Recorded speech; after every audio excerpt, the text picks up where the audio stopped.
সম্মানিত দর্শক শ্রোতা, পরম সৃষ্টিকর্তা যিনি অসীম দয়ালু, শুরু করছি তার নামে। আজকের বিষয়টা হচ্ছে এই 1972 সালের সংবিধানকে কবর দিবে, সে বিষয়ে সংক্ষেপে একটু আলোচনা করছি। আমরা জুন জুলাই যে গণ অভ্যুত্থানের মাধ্যমে আমাদের যে বিজয় এনেছিল ছাত্ররা, সে বিজয়টাকে একটা দুঃচক্র, একটা ষড়যন্ত্র এই করে এই বিজয়কে চুরি করে নেওয়ার পথে। এখন এই বিজয়ের মাধ্যমে বাংলাদেশের 50% জনগণের একটা প্রত্যাশা ছিল, একটা স্বপ্ন ছিল, একটা আশা আকাঙ্ক্ষা ছিল যে দেশে অনিয়ম আর হবে না, প্রতিহিংসা হবে না, প্রতিশোধ পরায়ণ হবে না, মানুষ নির্যাতিত নিপীড়িত হবে না, মানুষের গুম খুন হবে না। কিন্তু আমরা যত দিন যাচ্ছে ততই কেমন জানি ভয়ানক দৃশ্য আমাদের চোখে ধরা পড়ছে। আমরা প্রতিনিয়তই ভয়ানক দৃশ্যের উপরে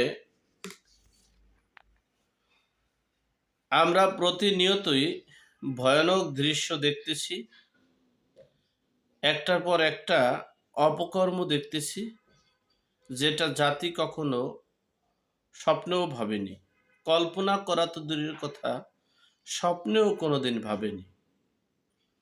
সেসব দৃশ্যগুলো আমাদের দেখি এবং শুনি।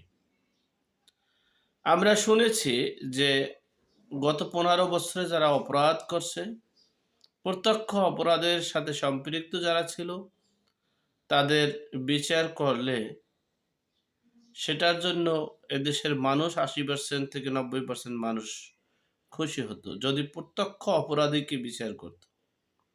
এরপরে যদি সংস্কার করে একনায়কতন্ত্র করা না যেত, এরপরে যদি যারা অপরাধ করেছে তারা যাতে মানি লন্ডারিং, লুটপাটকারী, দস্যুগিরি যারা করেছে তারা যেন জনপ্রতিনিধি না হতে পারে, সেজন্য যদি ব্যবস্থা করত, তাহলে জনগণের সমর্থন পেত।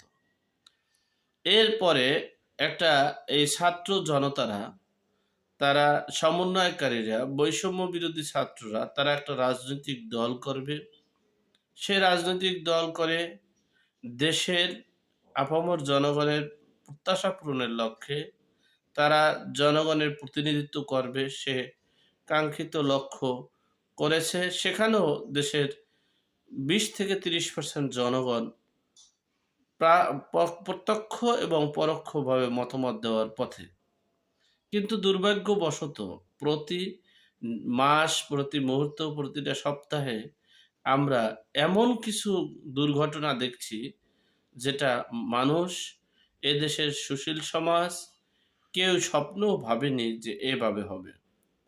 আমি কিন্তু বারবার বলেছিলাম যে এই স্বাধীনতার চেতনা কিন্তু শেষ হতে যাচ্ছে, শেষ হবে। আমি অধমের কথা অনেকের কাছে ভালো লাগেনি। আমি মুক্তিযোদ্ধাদেরকে বলেছিলাম, আমি সকল রাজনৈতিক দলকে বলেছিলাম, আপনারা সকলে ঐক্যবদ্ধ হয়ে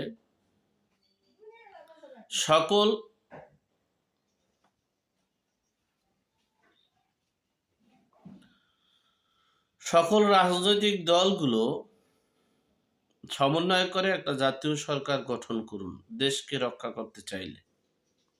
কিন্তু সেখানে সে পরিবেশ সৃষ্টি হয়নি।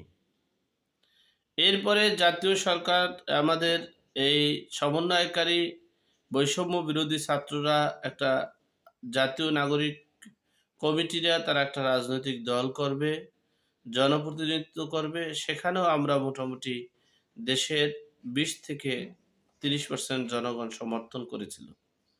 কিন্তু প্রতি মুহূর্ত যদি রিসেট বাটনে পুশ, দেশের ইতিহাস ধ্বংস করা, 1971-এর মুক্তিযোদ্ধাকে অস্বীকার করা, দেশটাকে অস্বীকার করা, সংবিধানকে ছুঁড়ে ফেলা, এগুলো করলে দেশদ্রোহিতার মধ্যে কেউ পড়ে না। কিন্তু এই চিন্ময় দাসের সভা-সমাবেশে এই বাংলাদেশের নাকি পতাকার উপরে গেরিলা পতাকা, এজন্য তাকে আজকে ২ মাস যাবৎ জেলে থাকতে হয়েছে। তার জন্য আরো শতাধিক হিন্দু সম্প্রদায়েরা জেলে আছেন। এই হলো দেশের পরিস্থিতি। একটা কথা মনে রাখবেন, পৃথিবীর সকল অপরাধেরও কিন্তু একটা সীমা থাকে। সীমা লঙ্ঘনকারীকে আল্লাহ নিজেও পছন্দ করে না। সীমা লঙ্ঘন করতে, করতে যখন লঙ্ঘন শেষ হয়ে যাবে, অপরাধ করতে, করতে যখন অপরাধ শেষ হয়ে যাবে, তখন মানুষ আর পিছনে ফিরবে না। সংবিধান সংস্কার করুক, অসুবিধা নেই। যারা অপরাধের সাথে প্রত্যক্ষভাবে অপরাধের সাথে সম্পৃক্ত তাদের বিচার হোক, সমস্যা নেই। যারা একনায়কতন্ত্র করা যাবে না সে শক্তিশালী আইন করুক, অসুবিধা নাই। সমন্বয়কারীরা, বৈষম্য বিরোধী ছাত্ররা জনগণের প্রত্যাশার জন্য একটা রাজনৈতিক দল করবে, সেই রাজনৈতিক দল জনগণের প্রতিনিধিত্ব করবে, অসুবিধা নেই। কিন্তু আমাদের কথা হচ্ছে ১৯৭১ সালের মহান মুক্তিযুদ্ধকে অস্বীকার করলে সে দেশের জাতি না। আমাদের কথা হয়েছে যে বাংলাদেশের মহান মুক্তিযুদ্ধকে যিনি অস্বীকার করবেন, বাংলাদেশের সংবিধানকে যিনি অস্বীকার করবেন, বাংলাদেশের ইতিহাসকে যিনি অস্বীকার করবেন, তিনি এদেশের শত্রু, জাতির শত্রু। এটা দুঃখজনক একটা বিষয়। সুতরাং আমরা বলবো, আমরা এতটুকু লক্ষ্য করছি, একটা কথা আপনাদের কাছে ক্লিয়ার করতে চাই। দেশে যা কিছুই ঘটনা ঘটেছে, এটা বিস্ফোরক হয়ে উঠেছে যখনই জামাত ইসলামকে নির্বাহী আদেশে নিষিদ্ধ করার কথা বলেছে।